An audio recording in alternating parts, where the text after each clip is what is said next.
Hello बच्चों, कैसे हो आप सब। आज हम लोग स्टार्ट करेंगे एक बहुत ही इंपॉर्टेंट टॉपिक है कन्फर्मेशनल आइसोमेरिज्म।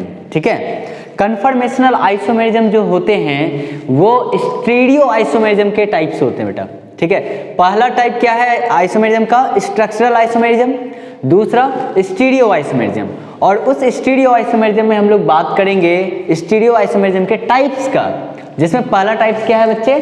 Conformational isomerism. ठीक है, तो स्टीरियो आइसोमेरिज्म किनको कहते हैं? तो सब मॉलिक्यूलर फॉर्मूला सेम होता है और स्ट्रक्चरल फॉर्मूला में सेम होते हैं, है ना। स्ट्रक्चरल फॉर्मूला भी सेम होगा मॉलिक्यूलर फॉर्मूला के साथ, लेकिन स्पेस में किसी ग्रुप या एटम के अरेंजमेंट में अगर डिफरेंस आते हैं, वैसे आइसोमर्स कहलाते हैं बच्चे स्टीरियो आइसोमर्स। ठीक है, और उस स्टीरियो आइसोमर्स में सबसे पहला पढ़ना है आपको कन्फर्मेशनल आइसोमेरिज्म। ठीक है, तो कन्फर्मेशनल आइसोमेरिज्म क्या होते हैं?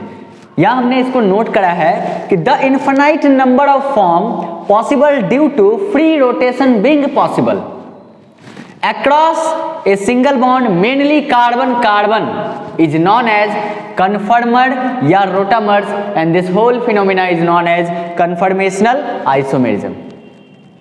इस बात को समझेंगे बहुत अच्छे से। देखिए, ये स्टीरियो आइसोमेरिज्म का सबसे इंपॉर्टेंट टॉपिक है। इसके बाद हम लोग कॉन्फ़िगरेशनल आइसोमेरिज्म पढ़ेंगे, जिसमें ऑप्टिकल आइसोमेरिज्म और ज्योमेट्रिकल आइसोमेरिज्म का अच्छे से एक्सप्लेन करेंगे। ठीक है, तो कन्फर्मेशनल आइसोमेरिज्म से नीट में एक सवाल रहा है ना, जेई में भी सवाल आते हैं बच्चे, और बोर्ड में कुछ इसके डेफिनेशन वगैरह सब आते हैं। ठीक है, इससे रिलेटेड कुछ क्वेश्चंस आते हैं, लेकिन स्पेशली मैं बोलूं तो ये जेई नीट के लिए बहुत इंपॉर्टेंट है टॉपिक। इस वजह से आपको ये चीज सीखना पड़ेगा, अच्छे से समझना होगा। ठीक है, तो चलिए स्टार्ट करते हैं हम लोग। तो the infinite number of form मतलब sir carbon carbon single bond के अबाउट, सुनना बच्चे, कार्बन कार्बन सिंगल बॉन्ड के अबाउट जो फ्री रोटेशन होता है, उस फ्री रोटेशन की वजह से इसमें इनफाइनाइट फॉर्म बनते हैं। कितने फॉर्म बनते हैं? इनफाइनाइट। और जो फॉर्म बनते हैं उस फॉर्म को हम लोग बोलते हैं कन्फर्मर या रोटामर्स, और इसकी फेनोमेना क्या कहलाती है? Conformational isomerism. बहुत ही आराम से चलेंगे। ठीक है, जिनका मॉलिक्यूलर फॉर्मूला सेम हो, स्ट्रक्चरल फॉर्मूला भी सेम हो, ठीक है, स्पेस में ओरिएंटेशन होते हैं किसी ग्रुप के अरेंजमेंट में, तो वैसे आइसोमर्स कहलाते हैं स्टीरियो आइसोमर्स। और स्टीरियो आइसोमर्स मतलब स्पेस में जो ओरिएंटेशन होगा किसी एटम या ग्रुप का, उसका रीजन क्या है? तो the infinite number of form possible due to free rotation being possible across a single bond mainly carbon carbon. Carbon carbon single bond के अबाउट जो फ्री रोटेशन पॉसिबल होते हैं, उसके कारण बहुत सारे फॉर्म बनते हैं बच्चे। उस फॉर्म को हम लोग कहते हैं कन्फर्मर या रोटामर्स। मेरी एक बात समझ में आया? ठीक है, फिर हम लोग आगे बढ़ेंगे। चलो बेटा समझो। पहले सबसे पहले सर मॉलिक्यूलर फॉर्मूला सेम है क्या इनका? ये बताओ, इनका मॉलिक्यूलर फॉर्मूला सेम है? कार्बन कितने हैं? 2 हैं सर। हाइड्रोजन कितने हैं? सॉरी, हाइड्रोजन इसमें नहीं दिखा रहे हैं हम। कार्बन कितने हैं? 2 हैं सर। आर कितने हैं? 2 हैं। जी कितने हैं? 2 हैं। वाई कितने हैं? 2 हैं। ओके, इसमें चलो कार्बन कितने हैं? 2 हैं सर। ठीक है, रेड कितने हैं? 2 हैं सर। ग्रीन कितने हैं? 2। और वाई कितने हैं? येलो 2 हैं। ठीक है सर, दोनों का मॉलिक्यूलर फॉर्मूला सेम है क्या? बिल्कुल है सर, दोनों का मॉलिक्यूलर फॉर्मूला सेम है। क्या स्ट्रक्चरल फॉर्मूला में अंतर दिख रहा है क्या? नो सर, स्ट्रक्चरल फॉर्मूला का मतलब ये हो गया, स्ट्रक्चर में अंतर होने का मतलब ये हो गया कि जो एटम जिस एटम से जुड़े हुए हैं उसका कनेक्टिंग पॉइंट सेम होनी चाहिए। ये स्टीरियो आइसोमेरिज्म का है। स्ट्रक्चरल का मतलब जो एटम जिस कार्बन से जुड़े हुए थे वहां ना जुड़ के कहीं और जुड़ गया। वैसे अगर केमिस्ट्री के पॉइंट ऑफ व्यू से देखें तो उसमें स्ट्रक्चर में बदलाव आ जाता है। जैसे इसको एक चीज से और समझिएगा। ठीक है, मान लीजिए बच्चों कि ये एक बच्चा है, बच्चा नहीं कोई और भी समझो, है ना, और इसको मैंने इस तरह से लिखा।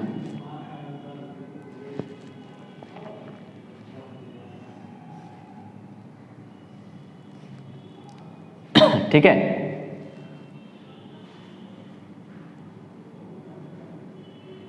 ये दिया हुआ है। ठीक है, तो बताना दोनों का मॉलिक्यूलर फॉर्मूला सेम है क्या? बिल्कुल सर, दो सिर हैं सर, दो हाथ है, दो पैर है।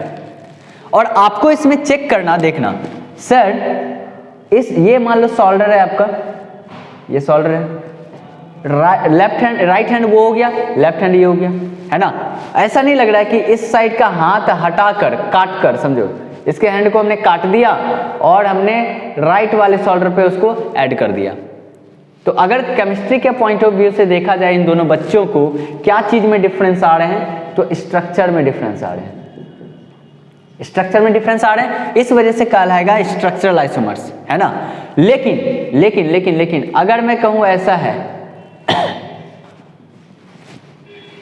इसका और इसका कंपैरिजन अगर मैं करूं, तो इन दोनों में अगर मैं बात करूं, क्या कनेक्टिंग पॉइंट सेम है या अलग अलग है। यहां कनेक्टिंग पॉइंट डिफरेंट था सर, और यहां पे कनेक्टिंग पॉइंट सेम है। जब कनेक्टिंग पॉइंट सेम हो मतलब मॉलिक्यूलर फॉर्मूला अगर सेम हो गया, कनेक्टिंग पॉइंट सेम हो मतलब स्ट्रक्चर भी सेम है सर, है कि नहीं। और स्पेस में मान लो इसके स्पेस में यहां पे इस हाथ को इन्होंने रखा और दूसरा यहां रखा, ठीक है। तो स्पेस में हमने अभी यहां हाथ रखा, दूसरा यहां, तीसरा यहां, इस हाथ के अरेंज, इस हाथ को हमने क्या कर रहे हैं, अरेंज कर रहे हैं, कभी यहां पे, कभी यहां पे, कभी यहां, दैट इज योगा कर रहे हैं सर हम लोग, ठीक है। किसी एटम या ग्रुप के अरेंजमेंट में अगर डिफरेंस आ जाए तो वैसे आइसोमर्स कहलाते हैं स्टीरियो आइसोमर्स। यहां पे आते हैं हम लोग, देखो बच्चे इस कार्बन पे लगा हुआ है रेड, ग्रीन और येलो, इस कार्बन पे लगा हुआ है रेड, ग्रीन और येलो, ठीक है, ओके सर। इस वाले कार्बन पे लगा हुआ है रेड, ग्रीन और येलो, इस वाले कार्बन पे लगा हुआ है येलो, रेड और ग्रीन, है ना। तो सोच कर बताना क्या कनेक्टिंग पॉइंट सबका सेम है क्या। इस पे लगा हुआ रेड येलो ग्रीन, इस पे भी लगा हुआ रेड येलो ग्रीन, इस पे भी लगा हुआ रेड येलो ग्रीन, इस पे भी लगा हुआ red yellow green, connecting point तो सेम है ना सर। तो कनेक्टिंग पॉइंट सेम है। सिंगल बॉन्डेड है क्या सर, सर कार्बन कार्बन के बीच में सिंगल बॉन्ड है, बिल्कुल, मेनली कार्बन कार्बन, है ना, सिंगल बॉन्ड, सिंगल बॉन्ड है सर। तो सिंगल बॉन्ड के अबाउट रोटेशन क्या होते हैं, फ्री होते हैं। सिंगल बॉन्ड के अबाउट रोटेशन क्या होंगे बच्चे, फ्री होंगे। तो फ्री होगा सिंगल बॉन्ड के अबाउट तो घूमेगा, है ना। जब कार्बन कार्बन सिंगल बॉन्ड के बाद रोटेशन फ्री होगा तो रोटेशन फ्री होने के दौरान क्या बनते हैं, कन्फर्मर बनते हैं। तो जैसे इसको हमने मान लो रोटेट किया, रोटेट किया, तो रोटेट किया तो एक को फिक्स रख दो बच्चे, यहाँ पे इसको फिक्स रख दिया मैंने, आर जी और वाई, आर जी और वाई लगा हुआ है। दूसरा वाला देखो, इसको जब रोटेट किए होंगे तो रोटेट किए तो आर के जगह कौन आ गया, येलो, देखिए, और येलो की जगह कौन ले, ये ग्रीन की जगह कौन ले लिया, ग्रीन का जगह कौन ले लिया, रेड, और ठीक है, और येलो का जगह कौन ले लिया, ग्रीन। मतलब ऐसा नहीं लग रहा है, इसको हमने क्या किया, घुमाया, घुमाया तो ऐसा इसमें कन्वर्ट हो गया। तो ये दोनों एक दूसरे के क्या कहलाते हैं, कन्फर्मर या रोटामर कहलाएंगे। क्यों, क्योंकि यहाँ पे फ्री रोटेशन पॉसिबल है सर, फ्री रोटेशन यहाँ पे क्या है, पॉसिबल है। तो फ्री रोटेशन पॉसिबल होने के कारण जो फॉर्म बना, इन दो फॉर्म को क्या बोलते हैं, कन्फर्मर या रोटामर्स। और केमिस्ट्री के जिस पार्ट में पढ़ना होगा उसको हम लोग क्या बोलेंगे, कन्फर्मेशनल आइसोमेरिज्म। केमिस्ट्री का पार्ट का मतलब ये हो गया कि केमिस्ट्री का, ऑर्गेनिक केमिस्ट्री में स्ट्रक्चरल आइसोमेरिज्म, सॉरी आइसोमेरिज्म के टॉपिक में, है ना। तो ये दोनों एक दूसरे के कन्फर्मर होंगे या रोटामर्स कहलाएंगे। बात आई समझ में, इतने, ठीक है। अब इसमें गहन डिस्कस करना है अभी अच्छे से कि सर आपने कहा इन्फिनाइट फॉर्म बन रहे हैं सर, और यहाँ पे बन रहा है दो, ठीक है। फिर अगर रोटेट करेंगे तो येलो का जगह कौन ले लेगा, ग्रीन, और उसके बाद रेड का जगह कौन ले लेगा, येलो, और ग्रीन का जगह कौन ले लेगा, ये रेड। तो ऐसे करके एक और बनेंगे तो तीन बनेंगे, तो तीन आइस आपके कन्फर्मर बन रहे हैं। तो इसका मतलब सर जब इसको रोटेट करने के बाद तीन ही कन्फर्मर बन रहे, तो आपने इन्फिनाइट क्यों लिखा। तो इसको मैं थोड़ी देर में कंप्लीट कर रहा हूं, पहले इसको नोट कर लें, ओके।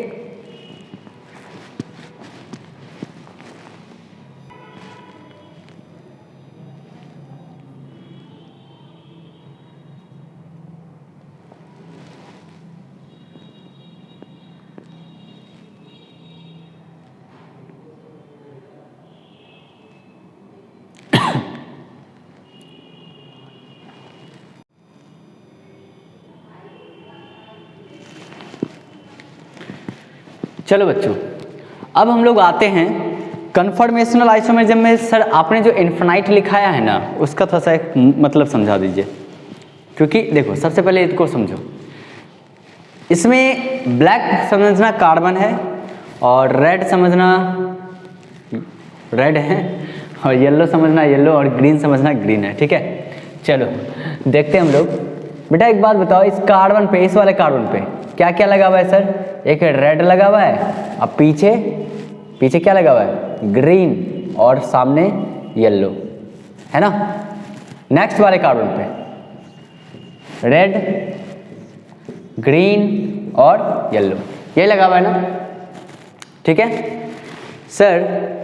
और कार्बन कार्बन के बीच में सिंगल बॉन्ड है, सिंगल बॉन्ड है तो इसका मतलब रोटेशन फ्री होगा, तो रोटेट करो, कर दिए, देखो रोटेट कर रहे हैं। अभी ये येलो के, ये रेड के सामने रेड है, येलो के सामने येलो है, ग्रीन के सामने ग्रीन है, दिख रहा है आपको?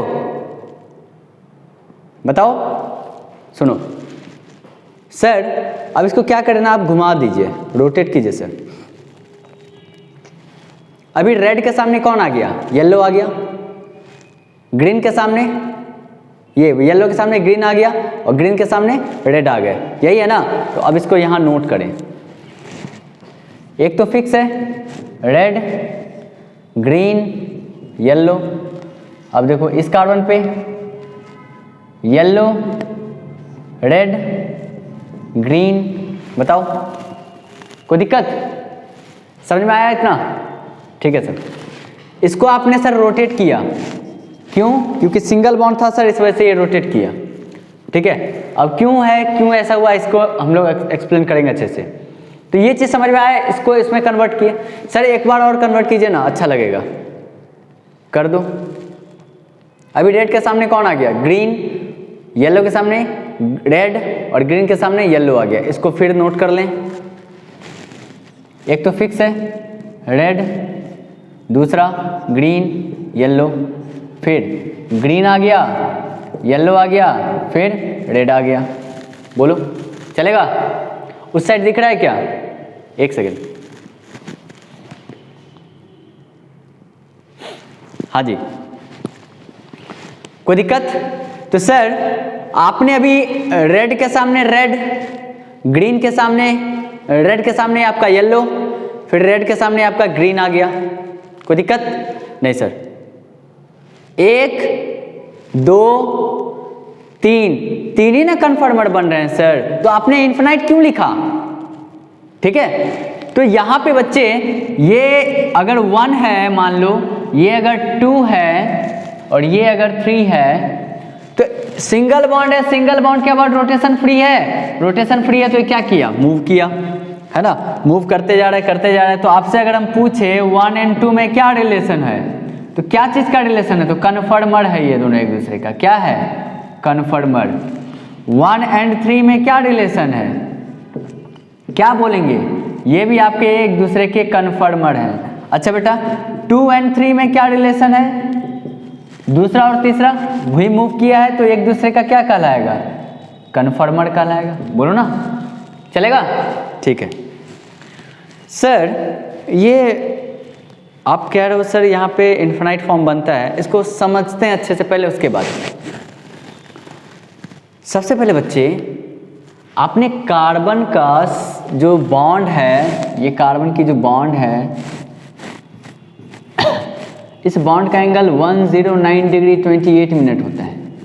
इसकी हाइब्रिडाइजेशन होती है sp3, है ना, इस वजह से इसका बॉन्ड एंगल क्या हो गया? 109 degree 28 minute, sp3। Single bond है, टेट्राहेड्रल है, ठीक है। अच्छा दूसरा देखो, दूसरा क्या है? अगर मैं आपसे कहूं, देखो समझना, ये वाला बॉन्ड और ये वाला बॉन्ड, इन दोनों के बीच का एंगल कहलाएगा 109 डिग्री 28 मिनट। इन दो बॉन्ड के बीच का एंगल कहलाएगा 109 डिग्री 28 मिनट। ओके, इन दो बॉन्ड के बीच का एंगल कहलाएगा 109 डिग्री 28 मिनट। बात आई समझ में? ओके सर, अब एक काम करो, इसको ऐसे पकड़ लो, पकड़ लिए, ठीक है। अब लेकर चलो।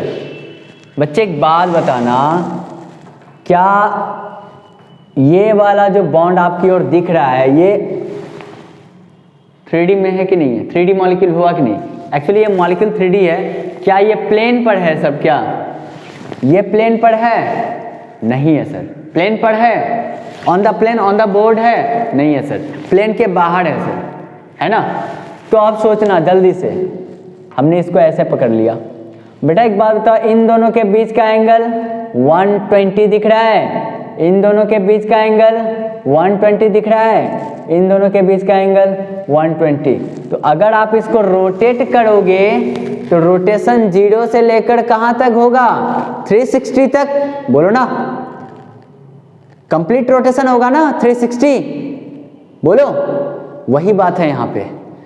तो सर अब बताना बच्चे, अब बताना, इन दोनों के बीच का एंगल 109 डिग्री 28 मिनट सर, इन दोनों के बीच का एंगल 109 डिग्री 28 मिनट, इन दोनों के बीच का एंगल 109 डिग्री 28 मिनट। लेकिन सर इन दोनों के बीच का एंगल क्या होगा? 120। इन दोनों के बीच का एंगल 120 और इन दोनों के बीच का एंगल 120। ओवरऑल 360। बात आई समझ में? तो अब सोच कर बताओ बच्चे, सोच कर कि ये देखो सर, ये 360 डिग्री रोटेट करेगा कंप्लीट। ओके सर, कोई दिक्कत नहीं है। अभी रेड के सामने रेड है, येलो के सामने येलो और ग्रीन के सामने ग्रीन है, ध्यान से, ठीक है। कार्बन के पीछे कार्बन है, समझो। आपकी ओर से अगर मैं देखूं, रेड के सामने रेड, ग्रीन के सामने ग्रीन और येलो के सामने येलो, है ना। एक आंख अगर बंद करके देखें, एक आंख अगर बंद कर दो, ठीक है, एक आंख बंद करके अगर देखो तो क्या आप जो फ्रंट से अपनी ओर से देख पा रहे हो, क्या रेड आपको दिख रहा है, येलो दिख रहा है, ग्रीन दिख रहा है या ब्लैक दिख रहा है? क्या सोचो, कोशिश करो, दिख रहा है? नहीं, क्योंकि सर रेड के पीछे छिप गया है कौन? रेड। येलो के पीछे येलो छिप गया है, ग्रीन के पीछे ग्रीन छिप गया है और कार्बन के पीछे कार्बन छिप गया है। बोलो ना, हाँ या ना? कोई दिक्कत है? ठीक है सर, तो इनका एंगल क्या होगा? 0 डिग्री। कितने? 0 degree sir, 0 degree sir. Okay बेटा एक बात बताओ, इन दोनों के बीच का एंगल क्या है? 120। इन दोनों के बीच का एंगल 120, इन दोनों के बीच का एंगल 120। क्लियर है? अच्छा, अब सोच कर बताओ सर, इन दोनों के बीच का एंगल 120 नहीं बल्कि 109 डिग्री 28 मिनट। सर इन दोनों के बीच का एंगल 109 डिग्री 28 मिनट। सर इन दोनों के बीच का angle 109 degree 28 minute. But in दोनों के बीच का एंगल 120, इन दोनों के बीच का एंगल 120, इन दोनों के बीच का एंगल 120। बात समझ में आ रहा है कि नहीं आ रहा? ठीक है। अब बच्चे क्या करना है आपको? रोटेट करना है। बेटा एक बात बताओ, एक दूसरे को ढक रहा है ना, छिपा रहा है ना, तो यहां पे एंगल आपका है 0 डिग्री। ठीक है, इन दोनों के बीच का एंगल 120 है सर। अगर हम ऐसे रोटेट कर दिए तो कहेंगे ना 120 डिग्री घूम गया। फिर से रोटेट कर देंगे तो कहेंगे ना 240 डिग्री घूम गया total. Red colour green colour बोले। अब कितना डिग्री घूम गया टोटल? 360 डिग्री। सर फिर भी तो तीन ही फॉर्म बन रहे हैं सर, ये भी और ये बात तो बराबर है सर, है ना। लेकिन बच्चे एक बात बताओ, क्या एंगल 0 से लेकर 120 तक ही होता है क्या? उसके बीच में एंगल नहीं होते हैं? होते हैं ना। अगर मैं बोलूँ 0.1 2 3 4 करते 120 तक पहुँचे, तो 0.1 से अगर स्टार्ट किए हैं तो 120 तक जो पहुँचे हो तो कितने बार घूम गए आप? कितने फॉर्म बन गए उस केस में? उसी केस में तो बहुत सारे बन गए सर। तो सोच कर बताना। अभी कितना? 0 डिग्री। 0.1 2 3 4 4 5 6 करते पहुंचे हम लोग 120 तक।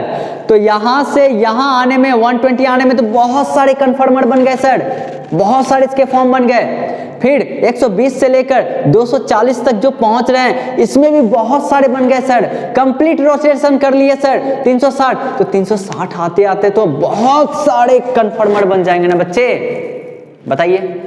तो इसलिए हमने यहां पे मेंशन किया the infinite number of form possible due to free rotation being possible across a single bond mainly carbon carbon. ठीक है, तो सिंगल बॉन्ड के अबाउट जो रोटेशन होगा हर एंगल से होगा, उस एंगल से बनने वाले जो फॉर्म होंगे ना, उसी फॉर्म को कहते हैं कन्फर्मर या रोटामर, और फेनोमेना कहलाएगी कन्फर्मेशनल आइसोमेरिज्म। ठीक है, ठीक है।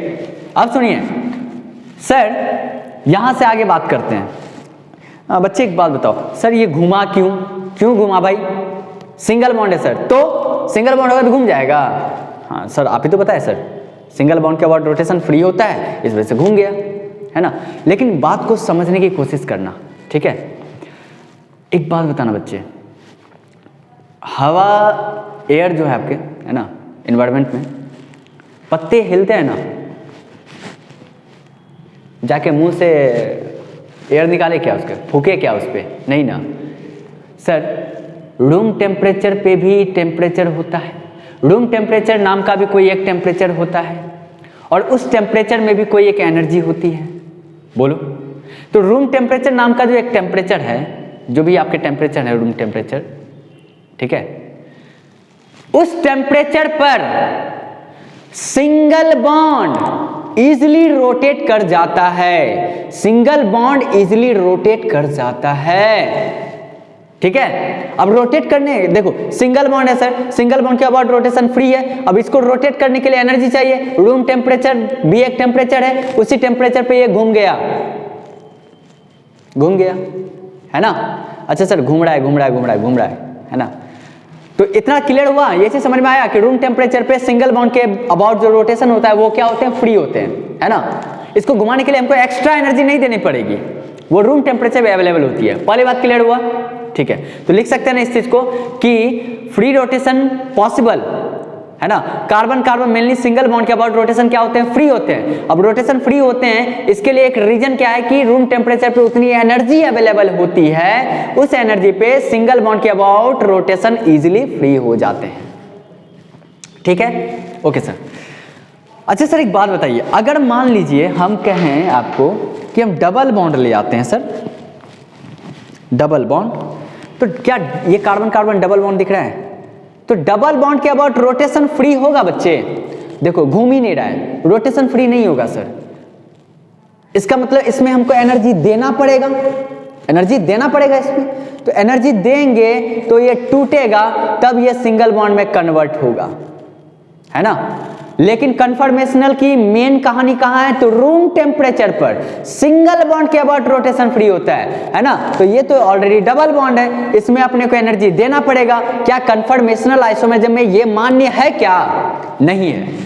जब नहीं है तो जहां पे रोटेशन बाधित हो गया, ये बाधित हो गया ना बच्चे, रेस्ट्रिक्टेड हो गया, तो जहां पे रोटेशन बाधित हो जाए वहां पे बात करेंगे हम लोग ज्योमेट्रिकल आइसोमेरिज्म की, और जहां पे रोटेशन फ्री हो वहां बात करेंगे हम लोग कन्फर्मेशनल आइसोमेरिज्म की। Is that clear? बताओ, कोई दिक्कत है यहां तक? चलिए अब आते हैं हम लोग बच्चे कि सर आपने तो सच में कोई दिक्कत नहीं बता दिया कि रूम टेम्परेचर पे जो टेम्परेचर है ना सर, रूम टेम्परेचर पे जो एनर्जी है ना, उस एनर्जी के कारण सिंगल बॉन्ड जो क्या करता है? मूव कर जाता है और ये फ्रीली रोटेट करने लगता है। और फ्रीली रोटेट करने के दौरान जो होते हैं ना सर, बहुत सारे कन्फर्मर बनते हैं, और उसी कन्फर्मर को बोलते हैं कन्फर्मेशनल आइसोमर्स। ठीक है, जो फॉर्म बना, उसी प्रोसेस को हम लोग क्या बोलेंगे? उसी घटना को, फेनोमेना को कन्फर्मेशनल आइसोमेरिज्म। ठीक है सर, समझ में आ गया। लेकिन एक चीज समझो सर, ये भाई रोटेट क्यों कर रहा है? हमको ये समझना, रोटेट क्यों कर रहा है भाई, क्यों कर रहा है? सर आप ही तो बताया अभी, रूम टेम्परेचर पे भी कोई टेम्परेचर है, उसी टेम्परेचर पे रोटेट कर जाएगा।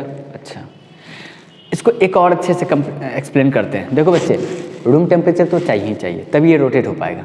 दूसरा एक चीज़ समझना, आपने एक टॉपिक सुना होगा जिसको बोलते हैं स्टैटिक स्ट्रेन। स्टैटिक स्ट्रेन, स्थिर अवस्था का तनाव। ठीक है, स्थिर अवस्था का तनाव, है ना। स्थिर अवस्था का मतलब ये हो गया, समझो कि मान लो कि अभी यहाँ पे इस तरह से पूरा शांत है ना। Salute sir. खैर, हम अभी क्या है? शांत है पूरा। क्या हम इसी तरह से कंटिन्यू 2-3 घंटे खड़े रह जाएंगे? नहीं है सर, पॉसिबल नहीं है सर। क्यों? क्योंकि अगर आप इसी तरह से 2-3 घंटे खड़े रहोगे ना सर, ठीक है, तो आपके अंदर ना एक तनाव क्रिएट हो जाएगा, एक स्ट्रेन क्रिएट हो जाएंगे, है ना, और आप ना चाहते हुए भी आप अपने बॉडी को मूव करोगे। अरे भाई ये देखो तनाव अब कम हो रहा है ना, स्ट्रेन फ्री कर रहे हैं, हाथ पैर इधर उधर कर रहे हैं, ठीक है, तो स्ट्रेन फ्री हो गए, है ना, तनाव मुक्त हो गए, ठीक है। तो सर एग्जैक्टली वही बात है यहाँ पे। कन्फर्मेशनल आइसोमेरिज्म में भी तनाव को कम करने के लिए, स्ट्रेन को कम करने के लिए, मिनिमाइज करने के लिए ये रोटेट करता है। सुनना सर, हो सकता है रेड के जो सामने है यहां पे अपने आप में एक तनाव क्रिएट हुआ होगा, है ना, इसलिए रोटेट कर गया। फिर तनाव कर ही रहा है, रोटेट है, हर हमेशा ही घूम ही रहा है,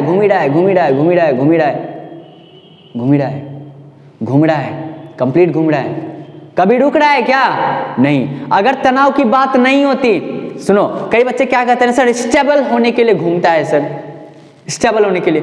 ठीक है बच्चे, स्टेबल को क्लियर करते पहले। अभी मान लो रेड के सामने रेड है, हो सकता है यहाँ पे काफी ज्यादा अनस्टेबल हुआ होगा इसलिए घूम गया, ठीक है।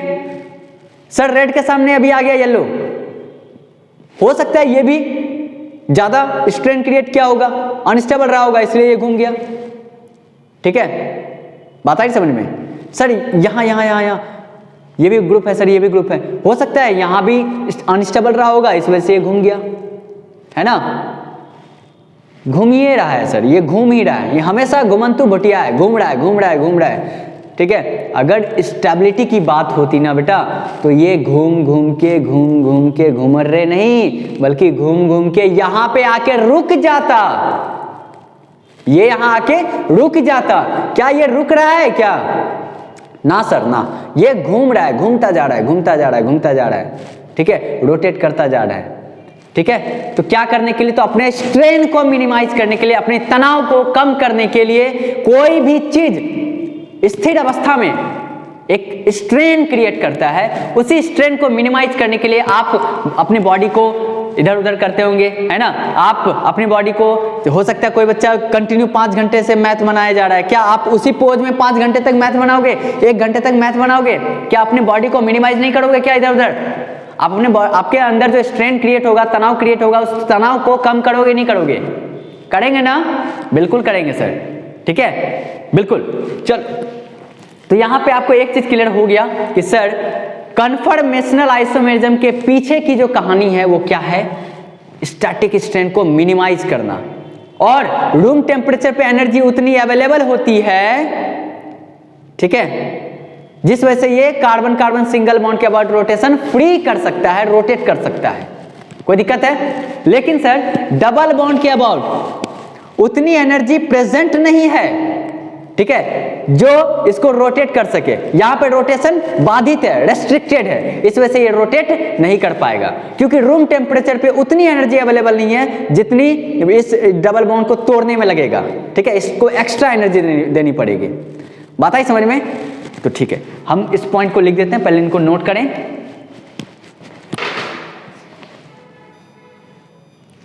चलिए बच्चों, अब यहां पे देखते हैं जो हमने बताया कि बहुत ही कम अमाउंट ऑफ एनर्जी चाहिए, क्या चीज करने के लिए? सिंगल बॉन्ड के अबाउट रोटेट करने के लिए, जो रूम टेम्परेचर पे एनर्जी उतनी प्रेजेंट होती है, इस वजह से कार्बन कार्बन सिंगल बॉन्ड के अबाउट रोटेशन फ्री हो जाता है। लेकिन वहीं पे अगर डबल बॉन्ड के अबाउट अगर रोटेशन करेंगे तो डबल बॉन्ड के अबाउट रोटेशन फ्री नहीं होता, ठीक है, क्योंकि उसमें बहुत ज्यादा एनर्जी की आवश्यकता होगी जो आपके रूम टेम्परेचर पे उतनी अवेलेबल नहीं है, ठीक है। दूसरी बात हमने बताया कि कन्फर्मेशनल आइसोमेरिज्म का रीजन क्या है, उसके पीछे का कारण क्या है, घूमने का क्या रीजन है, क्यों रोटेट करता है, ठीक है। तो रोटेट करने का रीजन क्या है कि स्टैटिक स्ट्रेन को मिनिमाइज करता है। क्या करता है? स्टैटिक स्ट्रेन को मिनिमाइज करता है, ठीक है ना। चलो, इसमें जो फॉर्म बने आपके कन्फर्मर के, वो सारे के सारे फॉर्म कितने दिखे आपको? इनफिनाइट दिखे? हर एंगल से रोटेट करना है उसको, तो बहुत सारे कन्फर्मर दिखेंगे, और वही कन्फर्मर क्या कहलाते हैं? एक दूसरे के रोटामर्स या कन्फर्मर, और फेनोमेना क्या कहलाएगी? Conformational isomerism. बच्चों ये लेक्चर आपका 1 था, लेक्चर 1 था क्या चीज़ का, कन्फर्मेशनल आइसोमेरिज्म का, है ना। तो अब इनको अच्छे से प्रिपेयर कीजिए, अच्छे से सीखिए, समझिए, ठीक है। और